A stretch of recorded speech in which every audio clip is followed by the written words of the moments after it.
Happened exactly వీళ్ళు తిరోగమన చర్యగా చెప్పంటాను నేను. ముఖ్యంగా రైతాంగం వారికి కావాల్సినటువంటి ఒక పెట్టుబడి సౌకర్యాలు కేసీఆర్ రైతు బంధు కార్యక్రమాన్ని ప్రవేశపెడితే 2 పంటలు ఎగ్గొట్టిందని చెప్పంటాను నేను. ఇప్పుడు 3వ పంట రబీకి సంబంధించి కూడా ఏదైతే ఉందో ఇంతవరకు పూర్తి స్థాయిలో చెల్లింపు లేదని చెప్పంటాను నేను. వీళ్ళు ఏదైనా కానీ బెటర్ ఆలోచించి ముందుకు పోతామని చెప్పంటున్నా.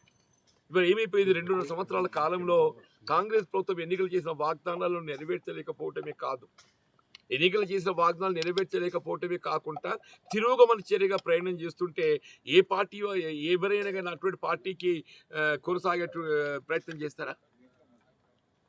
వీళ్ళ కార్యకర్తలు గుర్తింపు లేకుండా ఆయనకి ఏం చేయాలి? నేను ఇలా పిసిసి ఆలోచన సూచన మేరకు రాష్ట్ర ప్రభుత్వం పనిచేస్తుందా, లేకపోతే ముఖ్యమంత్రి గారి యొక్క సూచన మేరకు పిసిసి పనిచేస్తుందా? వీళ్ళ ప్రదేశ్ కాంగ్రెస్ ఇవాళ కాంగ్రెస్ పార్టీ యొక్క ఆలోచన విధానాన్ని ప్రస్ఫుటం చేస్తుంది. కాంగ్రెస్ పార్టీ యొక్క ఆలోచన విధానాన్ని ప్రస్ఫుటం చేసేది ప్రదేశ్ కాంగ్రెస్. అటువంటి ప్రదేశ్ కాంగ్రెస్ ఆలోచనకు అనుగుణంగా పనిచేయాల్సిన ముఖ్యమంత్రి గారు ఏదైతే ఉందో, ఇలా ముఖ్యమంత్రి గారి యొక్క ఆలోచన సూచనకు అనుగుణంగా పిసిసి పనిచేసినాక ఇలా కార్యకర్తలకు గుర్తింపు లభిస్తుంది. ఇలా కాంగ్రెస్ పార్టీ ఉనికి కోల్పోవటానికి కారకులు ఎవరు? ఇలా ప్రదేశ్ కాంగ్రెస్ ఏదైతుందో నిస్సహాయత, ప్రదేశ్ కాంగ్రెస్ నిస్సహాయత,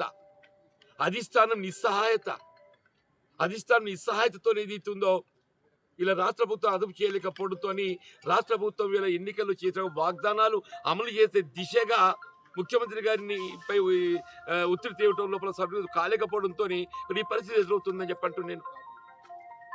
దాని బాధ్యత ఎవరు వహించాలి? పిసిసి మహేష్ కుమార్ గౌడ్ గారు వహించాలి, కాంగ్రెస్ పార్టీ అధిష్టానం వహించాలి. సరే నేనే పార్టీ అంటే ఇప్పటికైనా చెప్పండి, బీఆర్ఎస్ పార్టీ అపీరెంట్ ఇవ్వని ప్రజాహితానికి అనుగుణంగా తెలంగాణ రాష్ట్ర ఏర్పాటు ఉద్యమ రథసారథిగా వీళ్ళ కేసీఆర్ గారు ఏదైతుందో తెలంగాణ రాష్ట్ర ఏర్పాటు కార్య సాధకుడు అయిందని చెప్పంటున్నా. వారు 10 సంవత్సరాలు దేశంలో ఎక్కడ లేని విధంగా రైతు బంధు కార్యక్రమాన్ని రైతులకు పెట్టుబడి సమకూర్చిండు, రైతు బీమా అందింపజేసిండు అని చెప్పంటున్నాను నేను.